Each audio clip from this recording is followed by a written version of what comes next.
Hi and a very good morning to Doctor and my friends.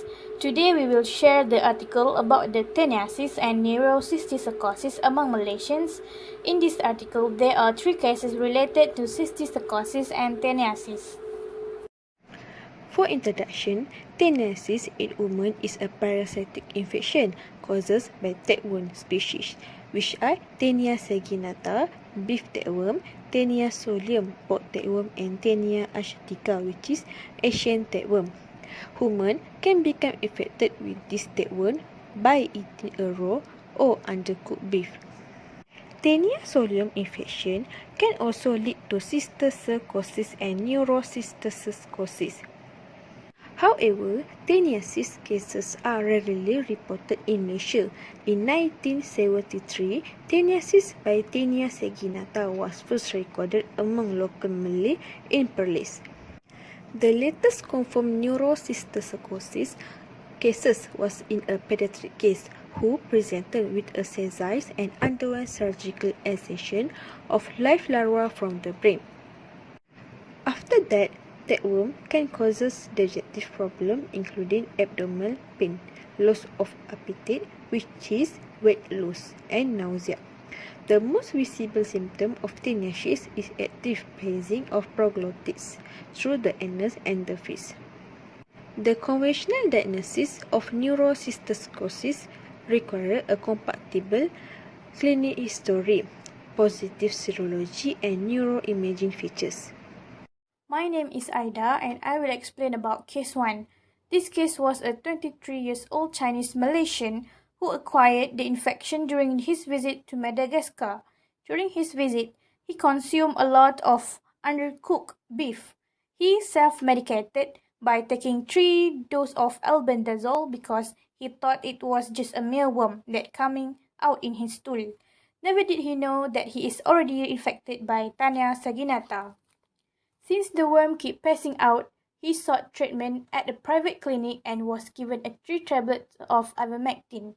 Then he came to the hospital and brought a lung of proglotid of worm.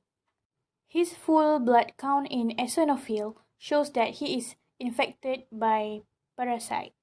As can be seen in the picture, he brought a longer whitey section of a worm specimen together with his stool to the hospital. In figure 1, from the size of the gravid proglotid, the species was identified as Taenia saginata. In figure 2, Taenia eggs recovered from the gravid proglotid is measured 20 to 40 nanometer and had 6 hook larvae enclosed in a thick dark brown radially striated shell. Case 2. Teniasis was observed in a 56-year-old male native Dusun Sabahan who was a veterinarian assistant from Kota Belud. His job scope included examining cow dung daily for worms and rectal palpation for pregnancy diagnosis. He had developed a habit of consuming raw beef. He complained of several symptoms, which are abdominal discomfort, loss of appetite and weight, intermittently passing loose stool which contained worms. His stool was grayish, mixed with mucus. He lost a total of 6 kilograms over 3 years. He was given a total of 13 courses of albendazole from various general practitioners, which provided only a brief respite for his symptoms each time. He was subsequently referred to gastroenterology department in June 2014. On examination, his vital was stable and he was febrile. His blood serum biochemical and hematological parameters were within the normal range. Esophagogastroduodenoscopy or GDS and colonoscopy performed revealed pangastritis and adenomatous rectal polyp respectively, but no intestinal worm. However, a few gravid proglottids measuring an average of 1.5 by 0.5 cm each were recovered from his stool sample, and one of which was subjected to PCR-based molecular identification, confirming it to be Taenia saginata. Upon confirmation of teniasis, he was given praziquantel 400 mg state dose and had been asymptomatic since then. I am Ain Afifah will continue with case 3. This situation happened on November 2014 when a 43-year-old seemingly healthy Malay Muslim man got a tonic-clonic seizure and they were not inhibit other symptoms. He worked as a project director and take him travel frequently, mostly to Southeast Asia and South Asia due to his job requirement and believed he got the infection there. He was admitted to hospital and found that he had a partial calcified enhancing lesion in the posterior occipital region with surrounding edema on his brain and one eye.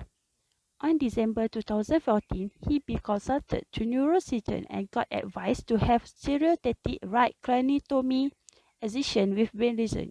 Frozen section show granulomatous inflammatory mass with parasitic pulp. After his pathological confirmation, he was treated with 1 month course of albendazole 400 mg bit and dexamethasone. He had been well and seizure-free then. The left figure shows the brain MRI indicating colloidal vesicular stage of the cyst, which is the first stage of evolution of cysticeril. Cyst fleet is hyperattenuating to CSF.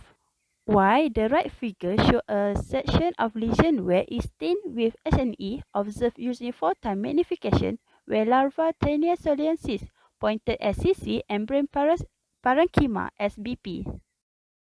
My name is Aina Suraya and I will continue with the conclusion of our case study. Teniasis cases that happen in Malaysia could be local or imported. The cause of this infection can be identified from the consumption of raw or undercooked beef. There are underreporting for this kind of infection cases.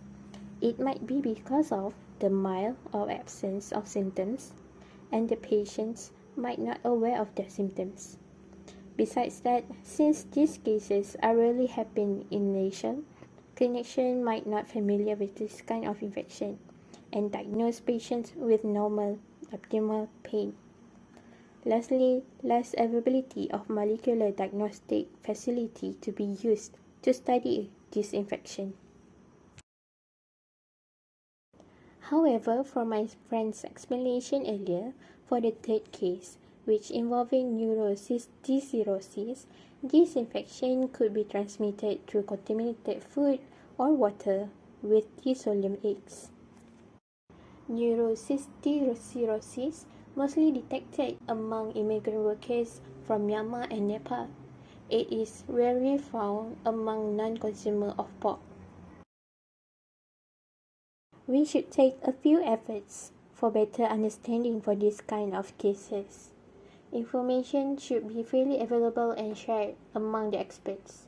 Clinicians should be more exposed with teniasis cases. Drugs such as praziquantel should be easily available for the possibility the case happen in the future. Then engage in multidisciplinary effort in solving rare cases need to be encouraged. So that's all from us. Thank you for your attention. We hope that we could share the new knowledge that we gained from this case study. Thank you very much and have a good day.